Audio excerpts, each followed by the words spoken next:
evening, everybody. I'm very pleased to be here. It's always a treat to see what you're doing at the Royal Oak Historical Society. I called it the Hysterical Society at one point, and that got quite a laugh with people. So I must learn to get that right. I'm told I'm introducing myself, so apart from being Vicki Sanders, I am a Saanich councillor. I have been for 9 years. And I've always been very fortunate to have portfolios that I've enjoyed. I chaired the Arts Cultural Heritage Committee the first year I was elected and was moved on to environment. I wasn't quite sure what I'd done wrong because I have a great passion for arts and heritage. But I think I lobbied too hard for heritage, and it's not everybody that shares that. But after 7 wonderful years with the environment, which I had a great passion for as well, to save, I've been sent back to Arts, Cultural Heritage, so this is absolutely awesome. So I have a great passion for heritage, as I have a long history, not me personally, but with my ancestors within Greater Victoria and such. On my maternal side, I'm 4th generation. My great-grandfather coming from Quebec City in 1859. I was fortunate a few years ago to be going to a conference in Quebec City, so I spent an extra time and managed to find some family roots there, and I'll continue with that eventually again sometime.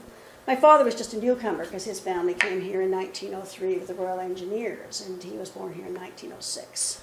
So he was quite impressed with all these relations my mother had. 13 aunts and uncles, and of course she just wanted to stay away from all that. But I got a great passion for heritage because my dad and I would spend many Saturday nights poring over old city directories that he had bought and trying to resurrect where the streets had gone at that time. So it's a great treat to come here. It's a great treat to participate in learning some of the history of a community that I didn't know well. My parents dragged me out of Oak Bay when I was a young child to Saanich. I was kicking and screaming, of course, but I've learned to love it and would not think there's any better place than living in Saanich. So my memories of Royal Oak are basically driving through it to go to the airport to pick up my father as he was coming home from some conference, and going to Elk Lake or Beaver Lake, where they had that little fantasy place where you saw those creatures, these storybook, what was it called, Storyland? Wood, that's right. So those are my memories of Royal Oak, but as a councillor I certainly have learned a lot about Royal Oak, and of course I was allowed out of my small compound in Lake Hill after a while, so I did find out there was more places in Saanich growing up. I have had a great time looking back on the history of the municipal halls with Saanich, because Enid said that's what she would really like to hear about, and you hear all sorts of stories, and certainly with the Heritage Register I had known something about it, but I pored over the records in the archives, and I've garnered a little bit of information that I hope that you'll enjoy this evening. So I'll start first with the lay a bit of history, and I know you people are experts at this, so if it's not quite right, you can tell me afterwards. Don't boo and hiss. When I finish talking about that, I'd like to give you a little bit of an overview of the archives, because that's one of the most valuable tools. Well, it is the most valuable tool we have for groups like yourself or just the general public on learning what has gone before with our ancestors and the history of Saanich. So in 1852, Saanich, both north and south, purchased from the First Nations people by James Douglas, the agent for HBC. So that was purchased by the Hudson's Bay Company. The Saanich South purchase was completed on February the 6th, 1852, and the agreement was signed by Chief Wat Say Mullet and 9 others. It was witnessed by Joseph William McKay and Richard Coolidge, clerks of the Hudson's Bay Company. And the purchase price was £41, 13 shillings and 4 pence. I did a conversion on the internet last night. It was about $110. Bit of a steal, I'd say. The deeded land comprised of an area from Mount Douglas and Cowichan Head on the canal to Harrow, and extending through the centre of Vancouver Island north and south. The conditions of the deed were that village sites and enclosed fields were to be kept for the First Nations use and their children and those who followed after them. The land itself would become the property of the white people forever. The First Nations were at liberty to hunt over the unoccupied land and carry on the fisheries. And the name Saanich was supposed to have meant the land of plenty.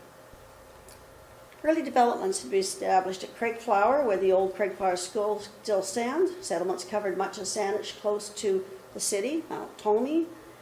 They also were settled at Mount Newton, and the first school in the municipality was at St. Stephen's Church at Mount Newton in 1862. The electoral district was created by the Representation Act in 1859. That actually was the same year my great-grandfather came to Victoria. Saanich was allotted one member. The first list of voters for the new district was published in the British Columnist on Saturday, December 3, 1859. It consisted of 21 names. 11 of them also appeared on the Victoria City, 2 on the Esquimalt and Machosen County district, leaving 8 apparent bona fide residents of the Saanich district. You'll perhaps recognize many of those 8 pioneer names: Bull, Coles, Deeks, Lingate, McPhail, Morrell, Simpson, and Thompson. 20 years later, in 1877, the Victoria list contained 190 years. Victoria District is described as an area that embraces many fine and valuable farms and includes the settlements of Lake and Saanich. Lake, of course, refers to what we now call Royal Oak, so it was distinctly referred to something different than just Saanich. In 1866, a school was built at Royal Oak on land given by the Rileys, but from what I've read before, it was Bailey's. So there's a bit of a contradiction in the information that you read. Sometimes it's Bailey, sometimes it's Riley. It burnt down and was reopened in 1883 with an increase in pupils. The settlement at Royal Oak was establishing and growing. You've already talked about the Saanich Archives has recently acquired the Lake School Board minutes from 1878 to 1906. And I'm glad to see, Arlene, that some of you are vigorously reading them on the Saanich Archives website. And of course, that Lake School became Royal Oak School. The schoolhouse is what has brought your group together, and I think that is quite interesting, just for development in your neighborhood and moving the schoolhouse from where it was tucked away in the back corner and used by scouts and lions and such, that it now has become a very viable contributor in your community. Tuesday night, we had a heritage agreement that came forward for the store at Admirals and Gorge Road, which you'll probably remember as Brookman's store. And one of my counselors said it's the only second successful heritage agreement in Saanich, and he referred to the Royal Oak Scout House. When I got to speak, I corrected him. He did pass me notes and said, well, it was a scout hall. I said, yes, but it was a schoolhouse with scouts. I digress. By 1905, the population of the district had increased considerably. There was a strenuous opposition to forming a municipality. However, the number in favor of becoming a municipality carried the day. A compromise was suggested that only the Victoria district should incorporate, leaving out Lake and South Saanich. The proposed line would run from Cedar Hill at the top into Knockin above Prospect Lake Inlet. The district progressed farming actively until 1906, when a petition was presented to have North and South Saanich incorporated separately. On March the 1st, 1906, Saanich Municipality was founded. Mr. F. Turgoose was appointed as returning officer at a meeting declared on March the 8th. Nomination was secured of 7 men to form council. I guess women were allowed to do that then. No election was needed. I think that's a treat. And they were declared elected on March the 10th. The first meeting, Mr. Thomas G. Braden was elected to act as reeve, and the councillors Quick, Deans, Grant, Dunn, and Pickle. Again, names that you will find quite familiar. I think it's interesting that I was elected in 2006, and that was 100 years after the Saanich had formed. So I had the great opportunity of participating in a lot of celebrations. The first council met at a private house on Glanford Avenue. It was a small house of 2 rooms, and a lean-to was secured for office and a meeting place. Partitions were removed to make way for a council table. The clerk's desk and a small desk. The first clerk was H.O. Case. This is the Hellinger House. So that was the first municipal hall, if you can imagine it. And it was rented for $5 a month for temporary offices. And in 1907, a shed was built on the side to shelter the horse. To celebrate the 75th anniversary of Saanich, the Housing and Urban Development Organization of Canada presented Saanich with this replica of the first municipal hall. And if you're ever over by the fire hall, on Blanchard or off Vernon, you will notice the little house there, and that is the replica of the original municipal hall. So take a trip over there sometime and have a look at that. That was 1981. After February the 9th, 1907, the meetings moved to the converted James Pym farmhouse at the corner of Blanford and Ben Elman Avenue. I unfortunately didn't find any photo of that.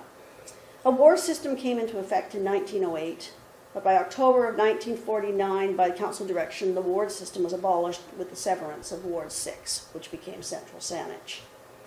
I've heard they might like to come back. That's that A word.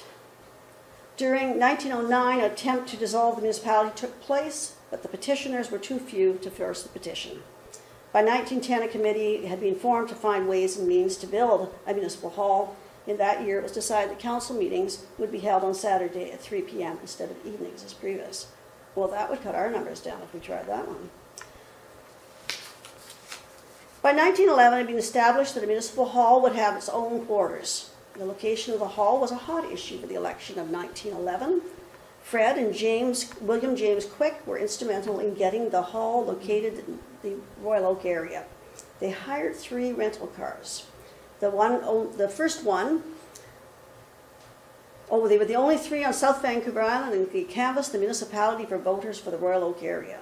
These cars, one touring the outer wards and the other in the inner area. The third one got stuck in Cedar Hill. The touring cars did the trick. The novelty of riding in a car was great for most voters. The site was located, and Mr. Durrance was given an option for $200 for his property across the road from his business at the Royal Oak Hotel. So eventually the property at 4512 West Saanich Road was purchased. Now rumors are that the municipal clerk used to retreat to the beverage house on warm days. He had a lookout at the top of the hill to watch for the buggy carrying a dignitary from Victoria or one of the elected officials might be approaching. Thus he could spend many a pleasant hour contemplating the virtues of bylaws. On the 11th of March, financing of the hall was approved. Mr. John Charles Malcolm Keith was retained as architect to complete the design. Keith came to Victoria in 1892 after he won the design competition for the Christchurch Cathedral. And he was responsible for several important civic and institutional buildings in Victoria, including the First Presbyterian Church on Quadra Street, the Moss Street School, and the Police Court on Fisgard Street. Certainly, the Saanich Municipal Hall remains the humblest of his civic commissions. On a personal note, the First Presbyterian Church was the church that my same great-grandfather I talk about, Alexander Wilson, was one of the founding members of. Keith's original design was significant as a work of architecture. It essentially belongs to the domestic scale of small administrative buildings of that time. It was built on a handsome fieldstone foundation and consists of an oblong block with a large entrance porch. The wall surfaces were covered with stained shingles and gracefully flared hip roofs surmounted by a decorative open octagon. There it is under construction. The generous window area and wide eaves denote Keith's professional training and understanding the proportions of architecture on a smaller scale. The hall was completed in 1911 at the cost of $4,364. The building contract was awarded on March 18 to C.M. Merkley. He undertook construction in May and had work completed by July 1911. There it is completed. It took him 2 months. Can you imagine? We can't build a bridge that quickly. Staff moved from the temporary premises in the Pym Farm on Glanford Avenue, and the staff was increased by 4 people to a total of 5 moving into the hall. In 1913, electric light was introduced to Royal Oak. The flagpole at the Municipal Hall was erected and painted for the sum of $75. Telephone service came to Royal Oak the following year. Already by 1914, 3 years later, the Municipal Hall was found to be too small. The engineering department was now situated in the council chambers. It's interesting how the councillors' offices and chambers always are valuable for something else. In 1915, alterations and additions were made to the Municipal Hall. Backwards, there you go. That's the addition at the rear. The contract for the work was let to Arthur Stewart at a Total cost of $787.60. How did they get down to 60 cents? During the time, the Municipal Hall was used as a meeting place for various organizations, and in 1916 it was used for forming of a Farmers Cooperative Association. So that's 1980. Some employees outside the Royal Oak Municipal Hall. And there we have some 1918 Sandwich employees sitting around outside, and we know that Annie Bull, Kathleen Butt, and Helen Elliott. In 1921, the court sessions were held at the hall. The hall was painted outside, and the main office calcimined. Now, if you remember, calcimine is a whitewash and a low-cost type of paint made from slack lime and chalk. In 1927, the sum of $600 was spent on alterations to the Municipal Hall, and now compared favorably with other municipal halls in BC. Over the years, the Municipal Hall housed doctors and nurses' quarters on the lower floor. Other occupants were the Police Department, School Board Office, and Water Department. During 1938 of the summer months, the hall closed at 4:30 p.m. There's 1920-something. There are some Sandwich employees again outside. And now we get up to 1939. That's Reeve Lambert, and as you know, the name of Lambert Park, and Sandwich councillors and the Municipal Hall staff. From 1939 to 1945, that is what the Municipal Hall, the Royal Municipal Hall, looked like during the World War II eras, and you can see the sign up there for victory bonds. In 1941, there was a general reshuffling of office space. Seems to be what they like to do in municipal halls, just keep reshuffling everybody. At least they didn't have IT then, which you needed a whole floor. The police department was moved to the school board offices, the school board to the Reeves office, and the water department equipment was moved to the police office on the main floor. So some things just never change. In 1944, the architect Hubert Savage submitted sketches for alterations to Municipal Hall. Sketches did not propose a lot of internal alterations, although it was going to be given a modern appearance. The changes to the exterior would be to obtain a modern appearance. To quote Mr. Savage's letter, which accompanied his draft plans, it would be advisable to eliminate the existing ponderous overhanging eaves. The outside walls would be cement stucco over existing shingle walls.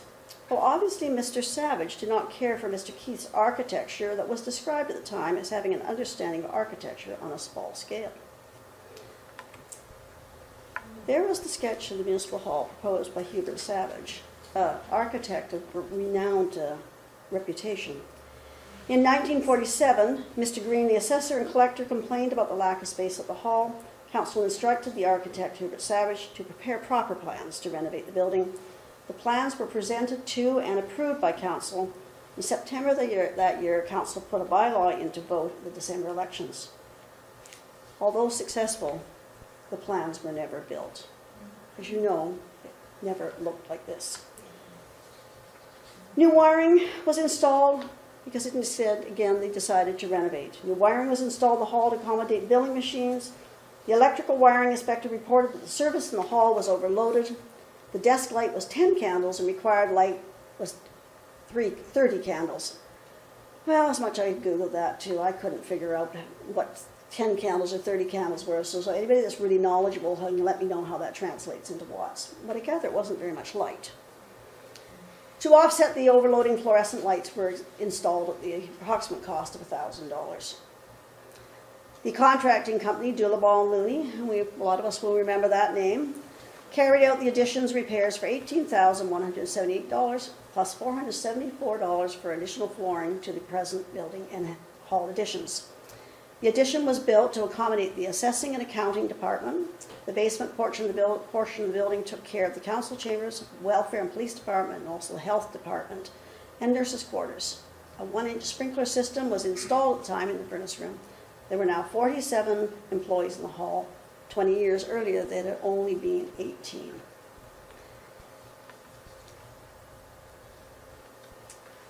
This is a picture of what the police department's cars looked like in 1947. That's the whole fleet. This shows the extension of the building completed and it was completed in 1949. Also in 1949, Venetian blinds were installed in the new portion of the old hall. A seat was constructed outside the municipal hall so that employees could have their lunch there on pleasant days. A new trunk was added to the switchboard because lines were constantly busy. It's still the same thing. The switchboard is one of the most vital things the municipality has. I don't see us ever proceeding to press 1 for planning, press 2 for engineering. I can just imagine the pushback from the residents and the councillors. The council chamber was renovated and it improved at the cost of $548 in 1952. The municipal hall was constantly being pressed for space. The building inspector in 1953 got an estimate for new furniture, and general discussion began again regarding the possibility of erecting a new municipal hall or adding to the existing building. A recommendation came forward to purchase the property immediately south of the municipal yard. It was owned by the provincial government. Space requirements were continuously being requested by various departments. This is the municipal clerk and treasurer of 1953 working inside the Royal Oak Municipal Hall during the strike. In 1954, the Capital Region Planning Board and Town Planning Commission, I think that sounds an awful lot like CRD, doesn't it? Were requested to assist council by recommending the most suitable site and to provide assistance relative to future development of the municipality. Even in the 1950s, he had worked with the Capital Region. In 1955, the Reeve brought forward 2 alternatives to providing additional office space. One was to build a hall at a more central location, the other to build an addition to the present hall. The Reeve estimated the cost of a new hall would be $400, $4,000, $40,000. There's a lot of zeros there. It was suggested the school board could be approached to see if they would sell 2 acres of the adjacent Royal Oak School property.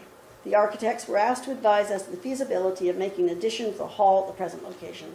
By late in the year, it was felt that temporary measures converting the present council chambers, again, we're going to convert the council chambers, into offices and make arrangements for holding council meetings in court in other premises that would provide much more space. The drafting section of the engineering was moved downstairs to the lunchroom. Didn't we do this 20 years before? And into the council chamber in 1956. For a cost of $75 per month, the Women's Institute next door was rented as council chambers and the basement kitchen as a lunchroom. The rent eventually increased to $120 a month, which no doubt influenced some of the decisions made by council. In June 1956, a meeting was held with Victoria to discuss the possibility of a joint municipal hall.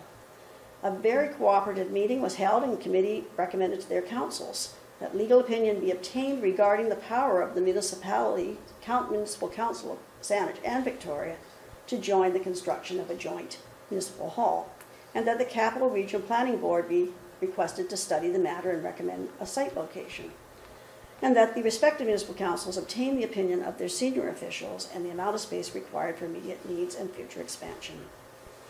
In November, it was decided that ratepayers should be asked if they were in favor of providing additional office space by adding to the present municipal hall or to build a new municipal hall.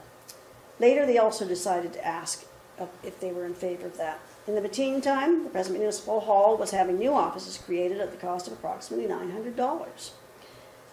In 1957, Messrs. Whitaker and Wagg were engaged to bring a report regarding the addition of 9,000 square feet to the current municipal hall. The Comptroller-Treasurer was instructed to take necessary steps to obtain permission from the Lieutenant Governor and Council to expend the sum of $95,000 from reverted land sales at the proposed municipal hall addition. It suggested the police department move into the quarters vacated by the Bank of Montreal. These present premises on Viewmont rented for $125 a month plus light and heat. On January 20th, 1958, a councillor suggested consideration be acquiring 2 army huts from the Gordon Head Army Camp. This would provide an alternative and to the previous suggestions of needing temporary space. A letter was written to the Honourable G.R. Perks requesting the release of 2 army camp buildings at a nominal price. In April, 2 buildings arrived, number 1040 and 1042, and they were purchased from the Crown Assets Disposal Corporation at $460 each. Plans were drawn up by the municipal engineer They were approved, and in June, the tender to Burroughs Bradley Gardner Limited of $2,700.60 was approved for moving the buildings to the present location in Royal Oak. The buildings were temporary quarters for the police, engineering, building departments, and council chamber for a sum total of $37,000, $143.96. Drives me crazy how they can come up with 96 cents. Do you all remember it looking like that? I don't remember it at all. I was working. Carol's nodding. In 1959, the Municipal Hall Reserve Bylaw was passed, setting aside funds for the building of a future new hall. In 1960, the bylaw was publicized for a new building. A new police fire hall building was completed in 1962. The new police quarters housed the offices for the chief of police, magistrate, deputy, and various others, as well as a courtroom, charge office, interview room, traffic lounge, pistol range, dark room, lecture room, and garage. The fire department section of the buildings was much more spacious than their previous quarters and was equipped with up-to-date systems. In September, work was started in the construction of the health and welfare building. A fire alarm system was installed in the old hall at the cost of $3,920 and a monthly rental of $105. Sounds pretty expensive for an alarm system, doesn't it? The system was put in with a proviso that if they were to move to the new premises after the service had been operating for a period of 3 years, the municipality may terminate the contract without penalty. A new switchboard was installed at the cost of $900. The Health Center addition was completed in the spring of 1963, as was the Health and Welfare Building, which accommodated the Welfare Department and the Saanich branch of the Provincial Health Department. Wade, Stockdale, Armour, and Partners were appointed architects for the new hall. In July, they were asked to make a model of the new hall, and the cost of preliminary sketches and model was $8,140. The model was to be displayed in various parts of the municipality, and members of council were to explain the details to the public. So it's nice to see we're following the same process. On July 21st, 1964, tenders for the building of the new municipal hall were opened, and the tender of G.H. Wheaton in the amount of $611,616 was accepted. In October, the architects were retained to design furnishings so that uniform specifications will be available to those submitting a tender. The site on Vernon Avenue was selected as the municipal hall was intended to form a nucleus of the municipal administration center at Swan Lake with the fire and police building and health and welfare building. The architects were required to design a building with function as a modern office building, but at the same time create a civic core. The nature and location of the building called for a very strong building form. This in turn required a massive appearance and was decided in the model stage to construct in concrete, using concrete as the finished material. As concrete was normally designed to have they were made in forms and then they were finished, this was quite unusual. All the concrete was designed to look massive and permanent and suggest lasting strength. This type of design is very rare in Western Canada, and at the time of the design, the architects were pioneering the use of concrete as a design element. In this type of construction, every board mark and construction joint is used to carry out the theme in the building. The Municipal Hall on Vernon Avenue, if you ever have a chance to actually have a look, it is a fabulous building with artistic design at every part of its structure. The architecture design was influenced by the brutalist architecture, appropriate named, I think, of the Swiss architect Le Corbusier. The embossing in the concrete forms the pictures in many ways of farmers and plowing the fields and such. For years, they were covered with vegetation outside, and you couldn't see that. Inside, it was covered by signs for the photocopier and a variety of things. When I was on the Arts Committee, when I was a citizen before being elected, we went to great lengths and had a study done of exactly what the important features were, and there is now a plan and a policy where things are no longer stuck up against the concrete. The gardening, the landscaping has been moved away, and it's very attractive. So if you have a chance sometime, really, rather than just rushing in and paying your taxes, which is good, do that. But just actually have a look at the building because it is very impressive. The furnishings as well, whatever is done is always made to match and keep the appearance of the original furnishings, and many of them are still the original. The building is a heritage building. The use of concrete was substantially more economical, and the total building area is 35,402 square feet. I really have trouble with numbers, it appears. The official opening was led by Mayor Harry Curtis and council. Oh, I missed these pictures. I'm sorry. 1964, this was Ken Middleton, if you ever remember Ken Middleton. He was known as Mr. Saanich. And Joanne Morrison in the basement of the Royal Oak Municipal Hall. This was when they were moving. My mother's cousin, Peter McKechnie, worked for Saanich at that time, and he worked with Ken Middleton. And he always talked about moving, helping move and set up the municipal hall. In 1965, the Saanich police were jobbers. I'm sure they were pleased there was only 4 of them. 1965, Lieutenant Governor George Perks did the honors of cutting the ribbon at the Saanich Municipal Hall. With the completion of the new hall on Vernon Avenue, the old one at 4512 West Saanich Road acquired commercial zoning and became a credit union office. The commercial zoning became a threat to its existence, as all that was needed to replace it with a larger, more modern commercial building was a demolition permit. However, in 1977, a heritage committee was struck to look at important heritage structures in the municipality. Many had already been lost during the heydays of the 60s and the whirlwind growth. Council debated the legality of, the morality of, and the ability for the municipality to declare privately owned properties heritage.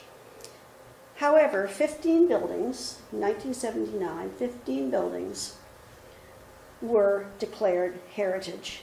It was declared that they had significant importance to Saanich history, and they were given heritage designation status by Saanich Council. One of these was the old municipal hall on West Saanich Road. Had it not been for that bylaw designating it a heritage structure, it indeed would not exist today. At that time, after it was declared heritage, and this is the bylaw that declared that, the council revoked a demolition permit issued to Crescent Construction Corporation to rezone the property for a large retail commercial development. So that's how close it was to not having that exist any longer. Mayor Mel Cavalier at the time suggested it would be a great reuse of the building to be a pub. Councillors Micah and Casilio suggested the exploring of a heritage enclave in Royal Oak, comprised of the old municipal hall, the old Royal Oak School, and the thatch, which we now know as the Fireside Grill. I would say their vision has been what achieves the retention and active repurposing of these 3 heritage buildings. The old municipal hall has operated successfully as the Med Grill for many years. And I suggest next time you dine there, don't forget to go and check out the old photos if you haven't already. I mean, on the way to the washroom, there they are. You can have a look at all those. And local legend has it that the old jail cells are still in the basement, but it could be just a legend because I've never had an opportunity to go down and investigate. I was asked when I told people I was researching this, find out about the jail cells, but I didn't find anything. The old hall is a significant example of arts and crafts style, allied to the traditional craftsman residential vocabulary, which was typically used throughout British Columbia for municipal halls of the Edwardian era. By using a common architectural style, this allowed the institution to reflect the values and inspirations of the local community. The arts and crafts style also demonstrated an allegiance to British legislative antecedents and demonstration of loyalty to the mother country. Original features include prominent bell-cast hip roof with wide eaves, multiple assembly wood sash windows, and the use of indigenous materials, including the fieldhouse foundation and cedar shingle cladding. Just think back to what Hubert Savage was planning to do with that. The old municipal hall is also representative of the growth and governance of the municipality of Saanich and its reflection on the efforts and aspirations of the community building spirit of pioneer era. The new municipal hall on Vernon Avenue, completed in 1965, represents the large scale and increased administrative function of the municipality. The contrast between the old and new halls being so great helps to identify the origins and tremendous growth of the municipality of Saanich. That's it.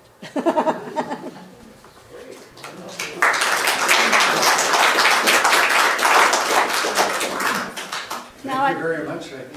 I'd like to take you for a little tour, though, through the archives. And just because that information you just couldn't find anywhere. And it was the archives that was of the great assistance to being able to get the information needed for this project and for many projects. And they certainly appreciate what you're doing here. How many of you been to the archives? Very good. And they're very helpful there, aren't you? I phoned them twice today. I asked if that was my limit. Because I'd asked 2 questions the first time. And they were very nice.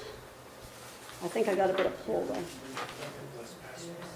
The archives, for those of you that don't know, are on at the Centennial Library, which is if you only go and play hockey and don't go to the library, it's at Brooks Arena. Right in the back corner, and they're absolutely super people there. They'll help you. There's the website on there. There's the archives website, and as well as their email address. If you haven't been to the archives, you can drop in for a tour any morning, Monday morning at 10 a.m. And the tours take about 30 minutes, and they'll show you through how to use the files and such, because they have the files of all the information, you know, in hard copy and such, and then they have things that are copies. They'll provide you, as it says, with the overview of the reference materials, and you don't have to have a registration to do that. And the Saanich Archives, if you go on the Saanich website and you go onto the archives, you'll get a drop-down menu, and they'll have the first listing will be heritage. And in that will have just Saanich heritage information about heritage register, alteration grants and such.